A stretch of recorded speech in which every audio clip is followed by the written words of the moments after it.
کہانی ہے حضرت ابراہیم علیہ السلام کی، جن کی زندگی کے ہر موڑ پر ہمیں اللہ کی طرف رجوع کرنے کا سبق ملتا ہے۔ آئیے شروعات کرتے ہیں ان کی زندگی کے پہلے حصوں سے۔ حضرت ابراہیم علیہ السلام کا تعلق عراق کے ایک مشہور شہر بیبیلون سے تھا۔ آپ کے والد کا نام ازر تھا، جو بت بناتے تھے، یعنی مٹی، پتھر اور لکڑی سے مورتیاں تیار کرتے اور ان کی پوجا بھی کرتے۔ مگر ابراہیم علیہ السلام نے بچپن سے ہی اس باطل روایت سے سوال اٹھانا شروع کر دیا تھا۔ وہ دیکھتے کہ لوگ پتھر کے بنائے ہوئے بتوں کے آگے سجدہ کر رہے ہیں، ان سے کچھ مانگ رہے ہیں اور وہ بت کچھ جواب بھی نہیں دیتے۔ ابراہیم علیہ السلام سوچتے، یہ بت کیا میری مدد کر سکتے ہیں؟ ان میں تو زندگی ہی نہیں ہے۔ ان کی فطرت اللہ کی طرف سے صاف اور روشن تھی۔ انہوں نے اپنے ذہن میں خود سے سوال کیا، میرا رب کون ہے؟ پہلے چاند دیکھا، سوچا شاید یہی میرا رب ہے، لیکن جب چاند ڈوب گیا تو کہا، جو ڈوب جائے وہ میرا رب کیسے ہو سکتا ہے؟ پھر سورج دیکھا اور وہی سوچا، لیکن سورج بھی ڈوب گیا۔ تب انہوں نے اپنے دل سے کہا، میں اسی رب کی عبادت کرتا ہوں جو سب کچھ بناتا ہے، ہر وقت رہتا ہے اور کبھی ڈوبتا نہیں، وہی ہے میرا رب اللہ تعالیٰ۔ ابراہیم علیہ السلام نے اپنے لوگوں کو سمجھانا شروع کیا۔ انہوں نے کہا، تم لوگ ان چیزوں کی پوجا کیوں کرتے ہو جو خود کچھ نہیں کر سکتی، نہ سن سکتی ہے، نہ بول سکتی ہے، نہ تمہاری مدد کر سکتی ہے؟ ان کے یہ الفاظ ان کی قوم کو پسند نہیں آئے، لیکن ابراہیم علیہ السلام رکے نہیں۔ ایک دن جب سب لوگ ایک جشن میں شہر سے باہر گئے ہوئے تھے، انہوں نے سارے چھوٹے بت توڑ دیے اور صرف ایک بڑا بت چھوڑ دیا۔ جب لوگ واپس آئے اور بتوں کو ٹوٹا ہوا دیکھا تو پوچھا، یہ کس نے کیا؟ ابراہیم علیہ السلام نے کہا، شاید اس بڑے بت نے کیا ہوگا، اس سے پوچھ لو۔ یہ بات سن کر لوگوں نے سوچا، یہ بت تو بول ہی نہیں سکتا، پر اس کے باوجود انہوں نے غصے میں آ کر کہا کہ ابراہیم کو جلا دیا جائے۔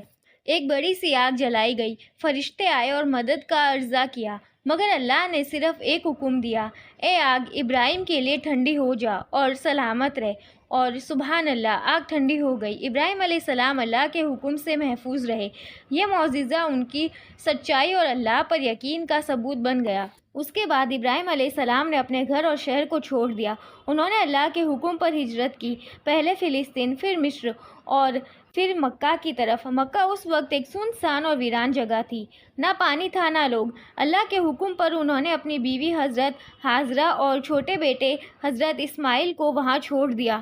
حضرت ہاجرہ نے پوچھا، کیا یہ اللہ کا حکم ہے؟ ابراہیم علیہ السلام نے صرف اشارے میں ہاں کیا۔ تب حضرت ہاجرہ نے کہا، اگر یہ اللہ کا حکم ہے تو وہ ہمیں کبھی ضائع نہیں کرے گا۔ جب پانی ختم ہو گیا تو حضرت ہاجرہ نے صفا اور مروہ کے درمیان 7 بار دوڑ لگائی پانی کی تلاش میں۔ پھر اللہ نے ایک اور معجزہ دکھایا، چھوٹے اسماعیل کے پاؤں کے نیچے سے زمزم کا چشمہ پھوٹ پڑا۔ آج بھی یہ چشمہ دنیا بھر کے لوگوں کے لیے رحمت ہے۔ کچھ سال بعد جب حضرت اسماعیل علیہ السلام کچھ جوان ہو گئے تو ابراہیم علیہ السلام نے ایک رات خواب دیکھا کہ وہ اپنے بیٹے کو اللہ کی راہ میں قربان کر رہے ہیں۔ یہ خواب صرف ایک خیال نہیں بلکہ اللہ کا حکم تھا۔ ابراہیم علیہ السلام نے صبح اپنے بیٹے سے کہا، بیٹے، میں خواب میں دیکھتا ہوں کہ میں تمہیں قربان کر رہا ہوں، تمہارا کیا خیال ہے؟ حضرت اسماعیل علیہ السلام نے صبر اور یقین سے جواب دیا، ابا، آپ کو جو حکم دیا گیا ہے وہ کیجیے، انشاءاللہ آپ مجھے صبر کرنے والوں میں پائیں گے۔ ذرا سوچیے، ایک باپ جو ساری زندگی ایک بیٹا مانگتا رہا اور جب ملا تو اللہ اسے قربان کرنے کو کہہ رہا ہے، اور ایک بیٹا جو اتنے یقین کے ساتھ کہہ رہا ہے کہ اللہ کے حکم کے آگے سر جھکانا ہے۔ یہ صبر اور ایمان کا ایسا منظر ہے جو رحمتوں کا سبب بن گیا۔ ابراہیم علیہ السلام نے اپنے بیٹے کو لے جا کر ان کی آنکھوں پر پٹی باندھی، زمین پر لٹایا اور چھری چلائی، لیکن چھری نہیں چلی۔ اللہ نے اپنی رحمت سے فرشتوں کے ذریعے آواز دی، اے ابراہیم، تم نے اپنے خواب کو سچ کر دکھایا۔ یہ ایک امتحان تھا اور تم اس میں کامیاب رہے۔ اب ہم تمہیں ایک بڑے دمبا کے ذریعے بدلہ دیتے ہیں۔ اور حضرت اسماعیل علیہ السلام کی جگہ ایک بھیڑ بھیج دیا گیا جسے ابراہیم علیہ السلام نے قربان کیا۔ اسی معجزہ اور حکم کی یاد میں ہر سال مسلمان عید الاضحیٰ کے دن قربانی کرتے ہیں۔ حضرت ابراہیم علیہ السلام کی قربانی صرف جانور کی قربانی نہیں تھی بلکہ اپنی سب سے پیاری چیز اللہ کی راہ میں دینے کا جذبہ تھا۔ آج بھی عید الاضحیٰ ہمیں یہی سبق دیتی ہے کہ قربانی صرف گوشت دینا نہیں بلکہ اپنی خواہشوں، اپنے نفس اور اپنے گھمنڈ کو اللہ کے لیے چھوڑ دینا ہے۔ حضرت ابراہیم علیہ السلام اور حضرت اسماعیل علیہ السلام کا صبر، ایمان اور توکل ہر مومن کے لیے مثال ہے۔